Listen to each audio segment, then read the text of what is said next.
I was 32 years old when my mother canceled my wedding. Standing in her $2 million mansion, sipping a martini, she coldly announced she wasn't funding this circus because my paramedic fiancé was beneath her.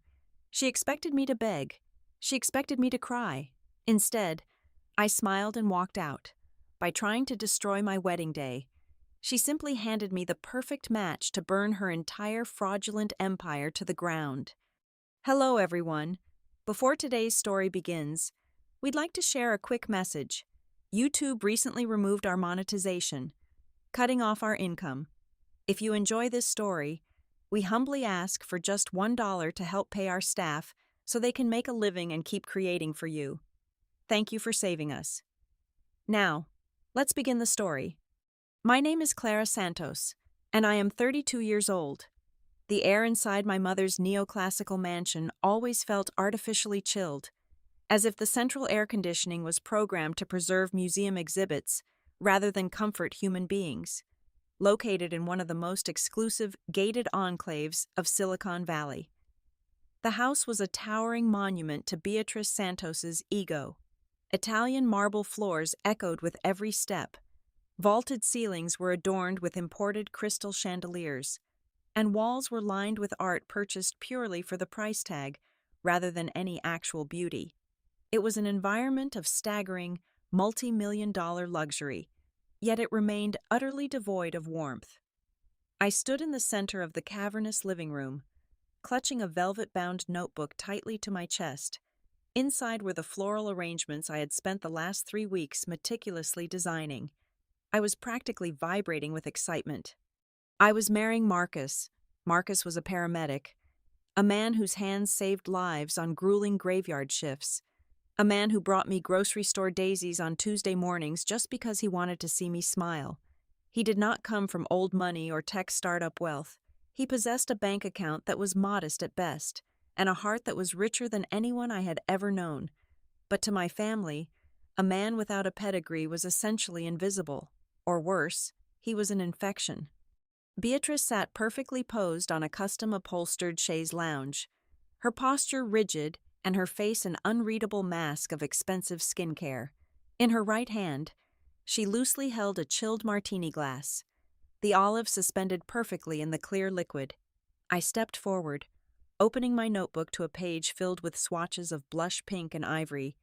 "Mother, look at the centerpieces we decided on," I began, my voice carrying a tentative, hopeful lightness that I should have known better than to use in this house. "The florist said she can source the peonies locally." Beatrice did not even glance at the pages. She took a slow, deliberate sip of her drink, the ice clinking softly against the delicate crystal. The silence stretched for over 10 seconds, heavy and suffocating, until she finally lowered the glass. "I canceled the florist," Beatrice said. Her voice was flat, devoid of any emotional inflection, sounding like a corporate executive delivering a mundane quarterly report. I froze. The words did not immediately compute in my brain. "You did what?" "I also called the country club, the caterer, and the string quartet," she continued, calmly adjusting a diamond tennis bracelet on her wrist. "Everything is canceled. I spoke to the vendors this morning." I stared at her, the velvet notebook suddenly feeling like a 50-pound lead weight in my hands. "You canceled my wedding without telling me. You cannot just do that, Mother. The deposits, the contracts." "I can, and I did," Beatrice interrupted, her tone sharpening just a fraction. She finally looked up, her gaze pinning me to the spot. "We are not funding this circus, Clara." A sharp, derisive snort echoed from the velvet armchair in the corner of the room. My younger brother, Preston, slouched there like a spoiled prince. He was 28 years old, a self-proclaimed startup founder who had yet to launch a single viable product, yet he always appeared draped head to toe in seasonal designer collections. Today, he wore a silk shirt that cost more than Marcus made in an entire year. "Come on, Clara," Preston sneered, swirling a glass of sparkling water. "Did you really think we were going to invite our friends, our investors, to watch you marry a glorified ambulance driver? What is his salary anyway? $40,000 a year, $50,000. The man probably has to budget for extra guacamole at the Mexican grill.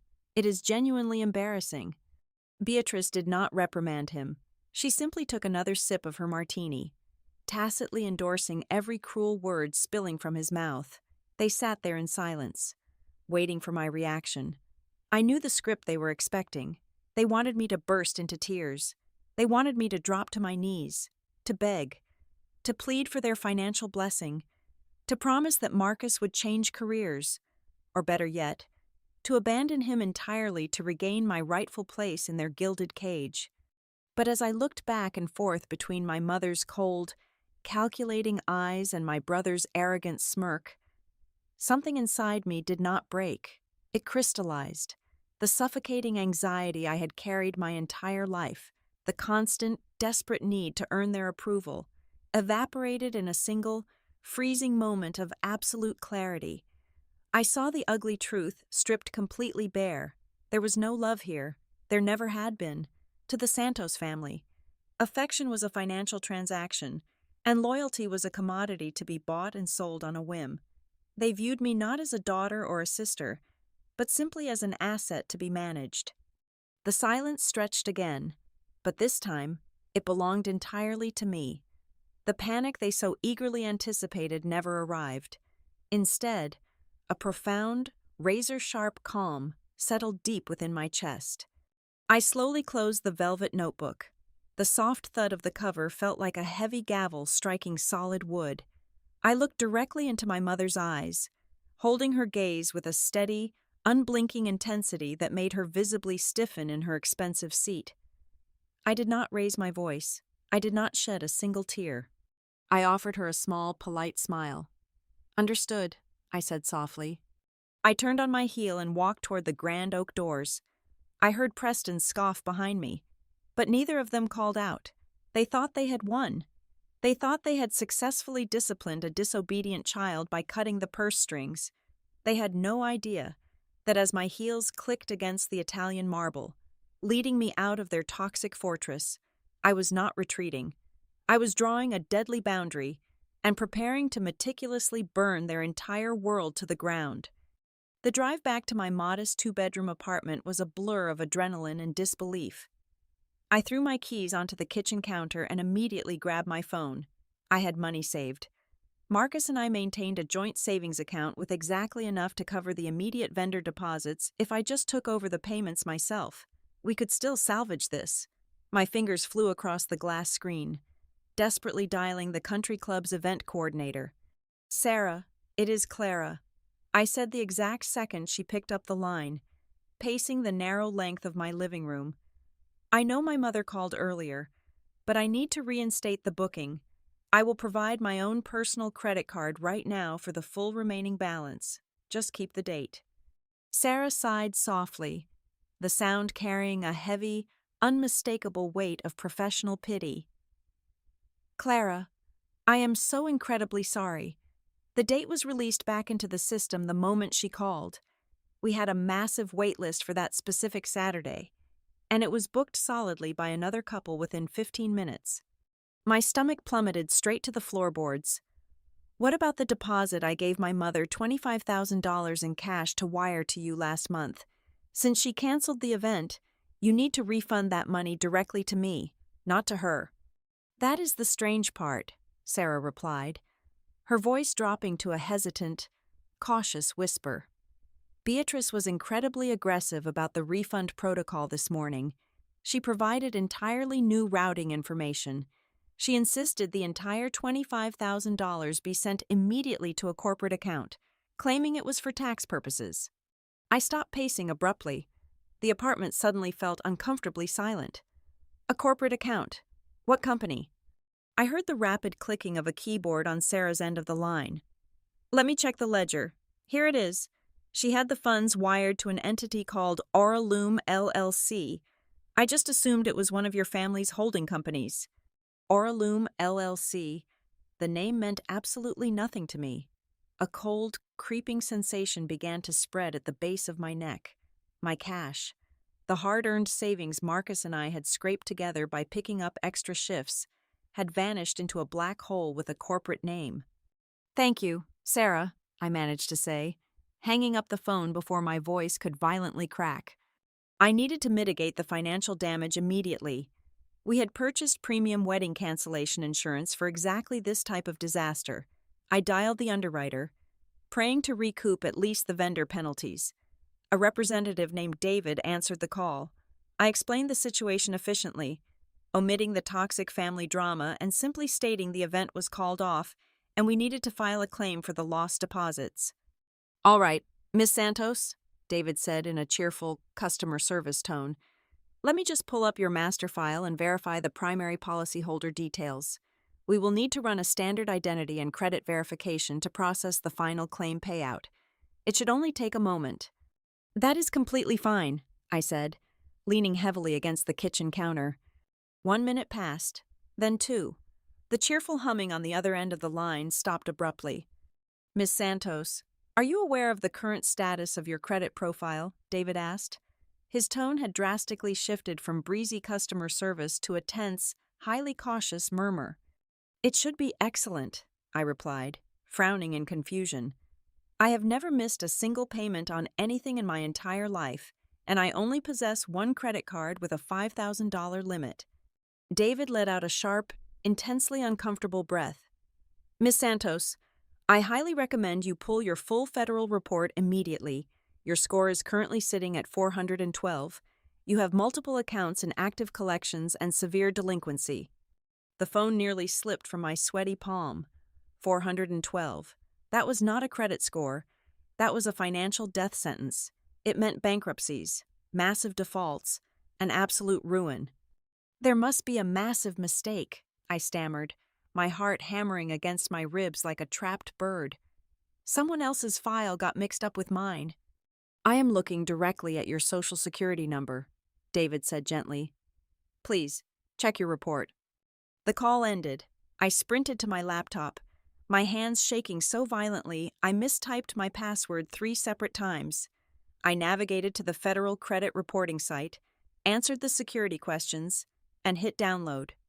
The document opened on my screen. I stared at the numbers, the words blurring as the blood rushed aggressively to my ears.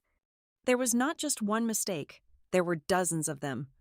Under my legal name, Clara Santos, were 2 active residential mortgages. One was for a luxury condominium in Miami, carrying an outstanding balance of $1,200,000. The other was a massive townhouse in Aspen, sitting at $850,000. Neither of these properties belonged to me. I had never even set foot in Aspen. I scrolled further down, my breath catching painfully in my throat. 3 separate auto loans were listed in bright red ink.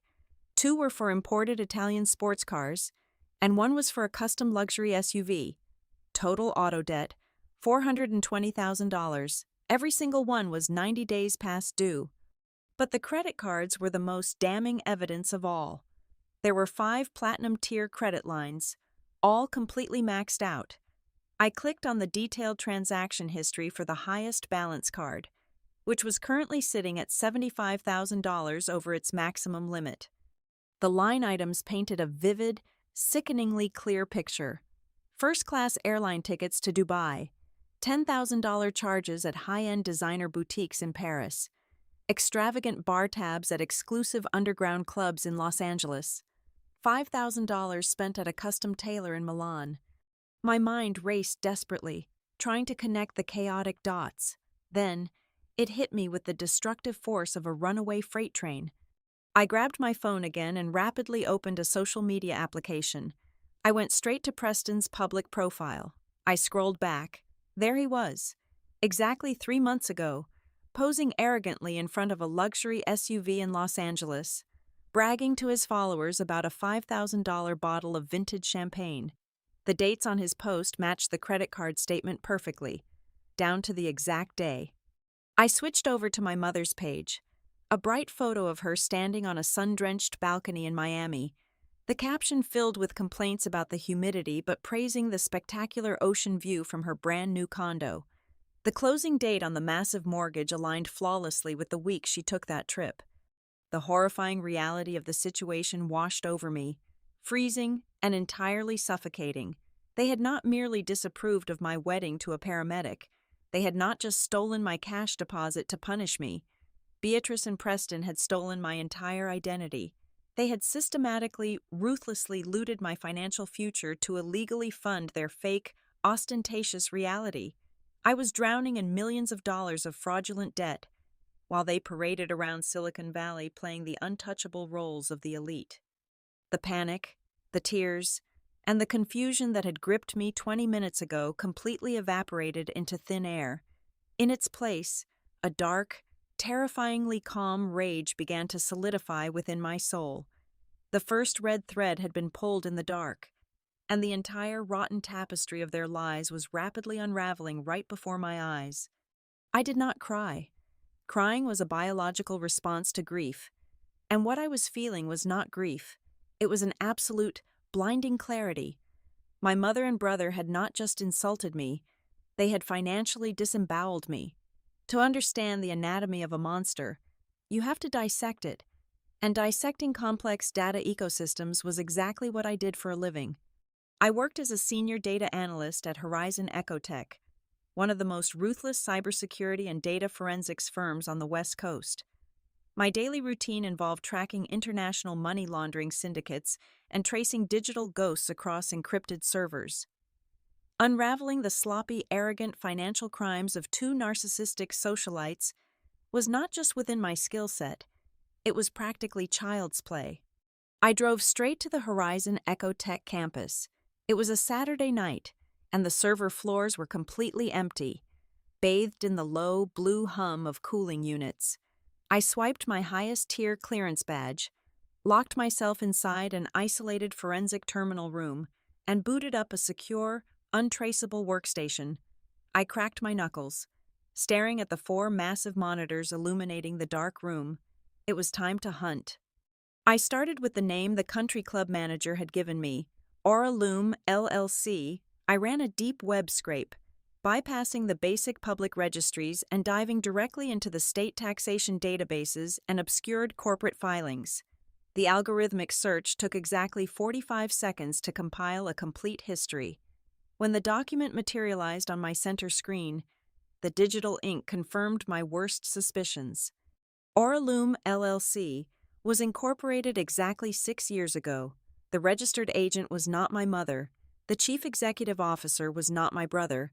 The sole proprietor listed on the foundational corporate charter, the name attached to the employer identification number, and the individual whose social security number had legally anchored the entire operation, was me. I leaned back in my ergonomic mesh chair, my mind piecing together a timeline that had been hidden in the shadows for over half a decade. 7 years ago, my father passed away from a sudden stroke. Everyone, including myself, assumed he had left behind a vast, impenetrable fortune. Beatrice had maintained the sprawling mansion, the country club memberships, and the endless galas without skipping a single beat. Preston had seamlessly transitioned from an obnoxious college student to a so-called venture capitalist, draped in thousands of dollars of European couture. But the data on my screen told the true, pathetic story. My father had left them nothing. The Santos family was completely bankrupt. The inheritance was an illusion. When the money dried up, Beatrice and Preston did not downsize. They did not get jobs. Instead, they quietly took the social security number of the quiet, obedient daughter who was away at a state college, and they transformed her identity into an unlimited, unregulated bank. They had been living like royalty on the bleeding edge of my stolen financial life, propping up Preston's fake rich kid persona and my mother's country club aristocracy with loans they never intended to repay. Then, another realization struck me, hitting with such brute force that it made me physically gasp for air in the silent server room. The wedding, the sudden violent cancellation, the incredibly cruel comments about Marcus and his salary. It was never about Marcus being a paramedic. It was never about class or prestige. It was about survival. Marcus and I had been planning our future meticulously. Just 2 weeks ago, at Sunday dinner, I had joyfully announced to my mother that as soon as the wedding was over, Marcus and I were officially applying for a mortgage to buy our first home together. I told her we were going to sit down with a strict loan officer and undergo a full financial underwriting process. That was the trigger. The moment a bank underwriter pulled my actual credit file to approve a home loan, the 2 mortgages, the 3 luxury car loans, and the maxed-out credit cards would instantly detonate. The massive multi-million-dollar fraud would be exposed to the federal government in broad daylight. Beatrice and Preston panicked. They needed to stop the wedding to stop the mortgage application. Calling my wedding a circus and Marcus a peasant was not just elitist cruelty, it was a calculated, desperate act of psychological warfare. They wanted to humiliate me, break my spirit, and force a chaotic breakup, so I would abandon the idea of buying a house and remain blind to my ruined credit. They had engineered a fake family crisis to cover up a massive federal crime. I sat in the dark server room, staring at the blinking cursor on my screen. I had enough evidence right in front of me to dial 911, request the Economic Crimes Division, and have them both arrested before sunrise. The documents were irrefutable. "Not yet," I whispered to the empty room, my voice echoing slightly against the glass walls. Handing them over to the police right now was too easy. If I called the authorities, Beatrice would immediately hire a team of expensive defense attorneys using the last of her fraudulent credit. They would drag it out in court for years. They would claim it was a misunderstanding, a family financial arrangement gone wrong. They might even try to pin the company's actions on me, claiming I was the mastermind and they were just the beneficiaries. And worst of all, they would have the opportunity to control the narrative among their elite friends. I did not just want my credit restored. I wanted absolute, unmitigated destruction. I wanted to tear down the fake empire they loved more than their own flesh and blood. I wanted their wealthy friends to see them as the pathetic, thieving parasites they truly were. Because Oralum LLC was legally mine. Every single asset tied to it was also legally under my jurisdiction. The money, the cars, the houses. I was not going to call the police. I was going to use my new, undisputed legal ownership to draft a death sentence for their social standing, their finances, and their freedom. They thought I was their oblivious prey, but they had just handed the keys to their entire kingdom to a data analyst with nothing left to lose. The hardest part of executing a flawless ambush is convincing your target that they have already won. 2 days after my silent departure from the mansion, I stood in the driveway of my mother's estate, taking a deep, shuddering breath. I needed to look thoroughly defeated. I skipped my morning skincare routine, rubbed the skin under my eyes until it was red and puffy, and let my shoulders slump forward. I channeled every ounce of genuine stress from the past 48 hours and twisted it into the physical manifestation of a broken, submissive daughter. I found Beatrice and Preston in the sunroom, enjoying a late morning brunch spread. I stood in the doorway, letting out a perfectly timed, wavering sob. "Mother," I choked out, covering my face with my hands. "You were right. You were completely right." Beatrice slowly set down her porcelain teacup. She did not rush over to comfort me. She simply watched me with the satisfied, predatory gaze of a hawk that had successfully pinned down a field mouse. "I broke it off," I lied, forcing a steady stream of tears down my cheeks. "I told Marcus the wedding is indefinitely postponed. We had a massive fight. I told him I needed to think things over, that the financial pressure was too much. We are done." Preston let out a loud, obnoxious bark of laughter, tossing a piece of artisanal toast onto his plate. "I knew it," he gloated. "I told you, Mother." The second the ambulance driver realized he was not getting a free ride on the Santos family gravy train, the romance was going to evaporate. Good riddance. "Hush, Preston," Beatrice said softly. Though the triumphant smirk on her face mirrored his perfectly, she elegantly patted the empty seat next to her. "Come sit down, Clara. Dry your eyes. You have narrowly avoided a catastrophic mistake. We only did what we had to do to protect you from a parasitic relationship." I sat next to her, nodding meekly, absorbing their sickening hypocrisy without flinching. I spent the next 2 hours playing the role of the obedient, shattered child. I apologized for my defiance. I promised to focus on my career and let them guide my future choices. By the time I finally left the sunroom, their guard was not just lowered, it was completely dismantled. They felt untouchable. They believed their brutal psychological manipulation had successfully neutralized the threat of the mortgage application, securing their stolen financial empire for years to come. They were so thoroughly blinded by their own narcissism that they could not see the blade I was pressing directly against their throats. The moment the heavy oak doors closed behind me, my tears instantly dried. The trembling in my hands vanished, replaced by an ice-cold, surgical precision. I got into my car and drove straight to the downtown district, pulling into the underground parking garage of a highly aggressive, notoriously ruthless corporate litigation firm. I sat in a soundproof conference room with Evelyn Vance, a senior partner whose billable rate was astronomical, but whose reputation for destroying financial predators was unmatched. I slid a thick manila folder across the polished mahogany table. It contained the corporate charter for Auraloom LLC, the tax identification documents, and the irrefutable federal proof that the entity was legally bound to my personal Social Security number. Evelyn reviewed the documents in absolute silence for 10 minutes. When she finally looked up, her eyes were razor sharp. "Your family essentially created a corporate shell using your identity as the foundational asset," Evelyn stated, tapping a manicured fingernail against the paper. "They committed massive federal fraud, but in doing so, they made a fatal structural error. Because your Social Security number is the sole anchor of this limited liability company, you do not need a court order to take it over. In the eyes of the state, you are already the sole, undisputed owner of Auraloom LLC and everything it possesses." "I want total control," I told her, my voice dropping to a dangerous whisper. "I do not want them to know until it is entirely too late. I want the ground to open up and swallow them whole." Over the next 4 days, working entirely in the shadows, I used my legal authority to silently hijack the entire infrastructure of their fake wealth.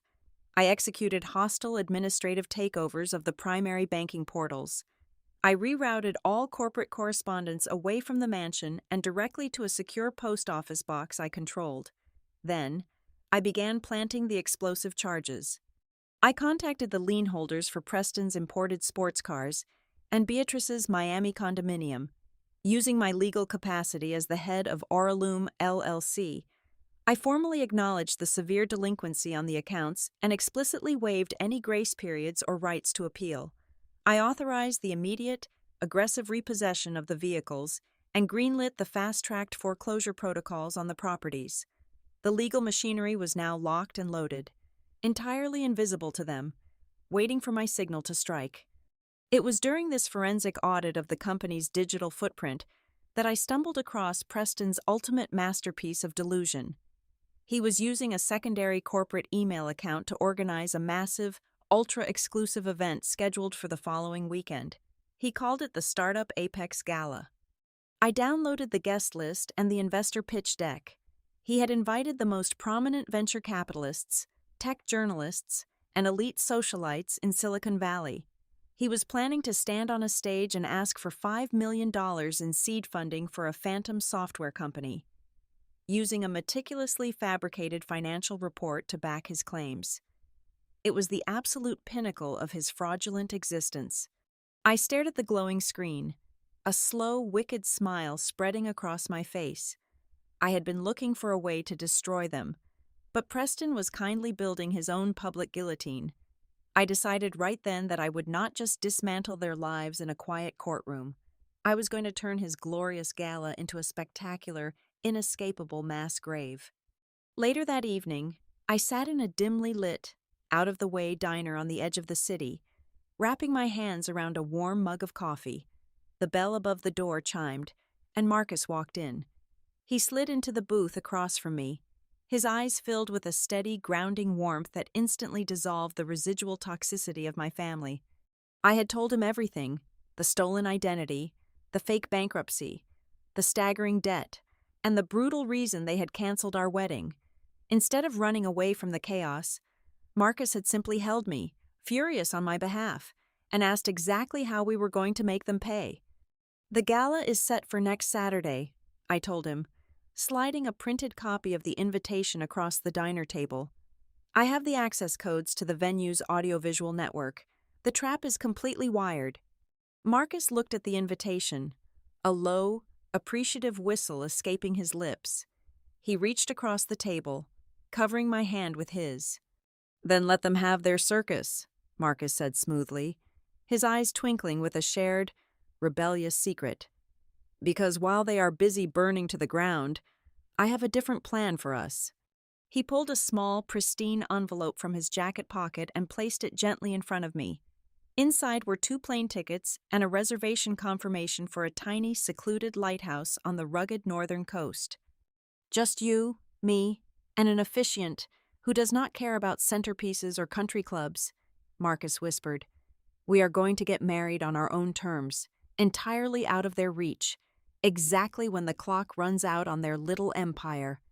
The grand ballroom of the Silicon Valley Plaza Hotel was a masterclass in superficial opulence. The space had been rented out for $50,000 for the evening. Waiters in crisp white jackets carried silver trays loaded with glasses of vintage champagne and small, intricate appetizers that cost $50 a single bite. The room was packed tight with over 300 guests, a carefully curated mix of aggressive venture capitalists, easily manipulated tech journalists, and wealthy socialites constantly hunting for the next big trend. Beatrice stood near a massive, glittering ice sculpture carved into the shape of a generic tech logo. She was wearing a custom silk gown that undoubtedly cost $15,000, laughing loudly and accepting compliments from everyone who passed by. Preston was holding court near the main stage. He wore a tailored velvet tuxedo, swirling a glass of expensive scotch, bragging to a tight circle of angel investors about his projected first-quarter earnings. He aggressively promised them a minimum return of 200% on their initial investments. He was entirely in his element, a perfect predator swimming comfortably in a sea of open wallets. They firmly believed I was at home, weeping pathetically into my pillow. I had sent a text message earlier that afternoon, claiming my depressive episode was so severe I could barely stand. In reality, I was 20 miles away, locked securely inside the subterranean server room at the Horizon Echo Tech headquarters. I had volunteered to take the midnight weekend shift. The massive room was completely soundproof, chilled to a constant 62 degrees to keep the endless rows of server racks from overheating. It was an environment of absolute, clinical logic, a sharp, freezing contrast to the emotional, sweaty greed filling that hotel ballroom. Spread across my desk were 6 high-definition monitors, forming a complete, untraceable command center. I had spent the last 3 hours methodically dismantling the hotel's digital security infrastructure. I bypassed their commercial firewalls, disabled the administrative alerts, and quietly seized master control of the entire audiovisual network in the grand ballroom. But I had not just prepared a digital trap. Exactly 48 hours ago, a secure courier service delivered a massive, 800-page binder to the regional field office of the Federal Bureau of Investigation. A duplicate copy was handed directly to the captain of the local Economic Crimes Division. I did not include a return address or a name. Instead, I provided a meticulously organized roadmap of federal felonies. The dossier contained hundreds of pages of forged digital signatures, Internet Protocol address logs, proving the fraudulent loans were applied for directly from my mother's home network, and recorded voice verifications where Beatrice brazenly impersonated me to the banks to authorize massive wire transfers. To ensure the authorities had front-row seats to the climax of their investigation, I generated 5 anonymous, all-access VIP passes and emailed them directly to the lead federal agents. Through the live feed of the hotel security cameras playing on my top left monitor, I scanned the crowded room. It took me less than 30 seconds to spot them. 5 federal agents had seamlessly infiltrated the gala. They were dressed in conservative black suits, strategically positioned near the main ballroom exits and blocking the service elevators. They were not mingling. They were not drinking the expensive champagne. They stood with their hands neatly folded in front of them, their eyes locked intently on Preston and Beatrice, just waiting for the final, undeniable proof of the fraud to manifest on the stage.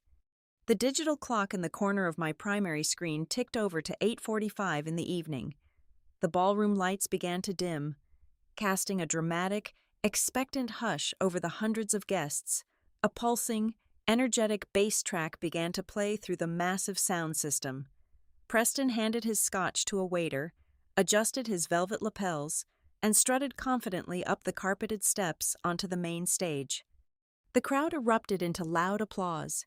Beatrice moved quickly to the very front row, clapping enthusiastically, her face radiating the ultimate toxic pride of a woman who believed she had successfully cheated the entire world and won. "Good evening, innovators, investors, and friends." Preston's voice boomed through the microphone, incredibly smooth and practiced. "We are not just here tonight to talk about software. We are here to talk about revolutionizing the digital landscape. We are here to talk about a vision worth $20 million. He paused, letting the enormous number hang heavily in the air, feeding off the greedy silence of the investors. He raised his sleek wireless remote in his right hand, preparing to transition to the first slide of his completely fabricated financial report.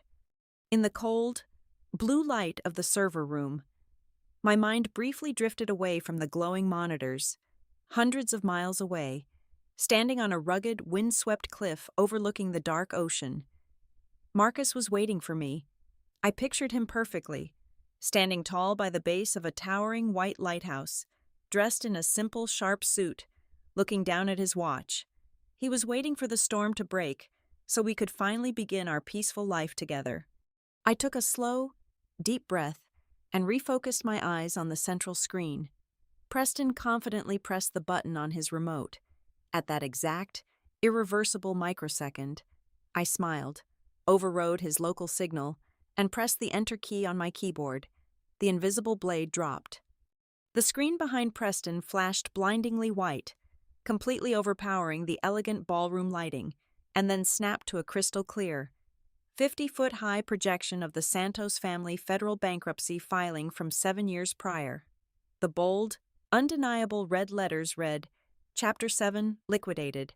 The pulsing, energetic bass track was abruptly cut off by the system override. In its place, the massive ballroom sound system began to broadcast a crisp, high-definition audio recording. It was a conversation I had remotely extracted from the smart home assistant hub located in Beatrice's private sunroom just 2 days earlier. Preston's arrogant voice echoed violently off the imported crystal chandeliers. "If the bank asks, just tell them Clara is out of the country. As long as we keep paying the minimums on her social security number, she will never figure it out. The girl does not even know what a mortgage rate is." Then came my mother's cold, familiar laughter, magnified 100 times over the speakers. "Exactly. She is a convenient little shield. Darling, let her play house with her paramedic. It keeps her distracted while we secure the real investments." The entire ballroom froze in a state of absolute, paralyzed shock. The wealthy venture capitalists stared at the screen, watching as the projection seamlessly transitioned to a scrolling, brightly highlighted list of the 5 maxed-out credit cards, the 3 delinquent auto loans, and the 2 fraudulent mortgages, all legally tied to the fake corporate entity. The silence shattered into pure, unadulterated chaos. A prominent tech billionaire in the front row let out a shout of pure disgust and slammed his champagne flute onto the floor, the glass shattering loudly as he aggressively pushed his way toward the exit. The tech journalists scrambled, instantly turning their professional cameras and mobile phones away from the audience and directly toward the stage, broadcasting the catastrophic implosion to millions of viewers on a live video stream. Preston frantically slammed his thumb against the presentation remote, his face completely draining of color, but the system was entirely locked out. He was trapped in his own spotlight. That was when the 5 men in the conservative black suits finally moved. They did not walk. They surged forward with terrifying, synchronized precision. They vaulted onto the main stage, drawing their federal badges and holding them high above the panicked crowd. "Federal Bureau of Investigation," the lead agent roared, his booming voice cutting effortlessly through the frantic shouting of the investors. "Preston Santos and Beatrice Santos, you are under arrest for massive wire fraud, aggravated identity theft, and federal tax evasion." Preston dropped his remote and tried to run toward the service corridor. He made it exactly 2 steps before a federal agent grabbed his tailored velvet shoulder and slammed him face first onto the polished wooden floor of the stage. The sharp, heavy metallic click of steel handcuffs locking around his wrists was picked up perfectly by his wireless microphone and broadcast to the entire room. Beatrice did not try to run. She stood completely frozen near the melting ice sculpture, her expensive silk gown trembling violently as 2 agents forcefully grabbed her arms and wrenched them behind her back. As they marched her roughly through the crowd toward the flashing red and blue lights of the police cruisers waiting outside, the reality of the situation finally pierced her thick, delusional armor. She looked up at the massive projection screen, seeing the undeniable surgically organized trail of data that could only have been compiled by one specific person. "Clara!" Beatrice screamed, her voice tearing completely, sounding like a wild, cornered animal. "Clara!" She was dragged out the heavy double doors, a disgraced, broken woman whose entirely fake empire had been burned down to the foundation by the exact daughter she had so confidently labeled as useless. I watched the entire sequence unfold from the glowing monitors in the silent, freezing server room. When the live video stream finally cut to black, I calmly powered down the terminal. I stood up, left my corporate security badge on the desk, and walked out into the cool, liberating night air. A few hours later, the world shifted drastically from the cold glow of computer screens to the breathtaking, fiery warmth of a coastal sunset. I stood at the rocky base of a towering white lighthouse, the salty ocean breeze gently catching the hem of my simple, elegant chiffon wedding dress. There were no imported marble floors, no judgmental socialites, and no expensive floral centerpieces. There was only the rhythmic, peaceful sound of crashing waves and the absolute clarity of the endless horizon.